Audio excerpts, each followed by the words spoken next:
1 KG মলায় কত? 1 KG 400 টাকা। তারপরে এই যে দেশি শিং মাছ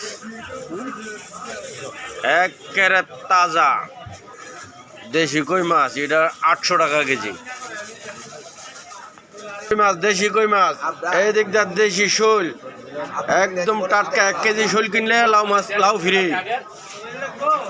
হ্যাঁ, শৈলে লাউ ফ্রি।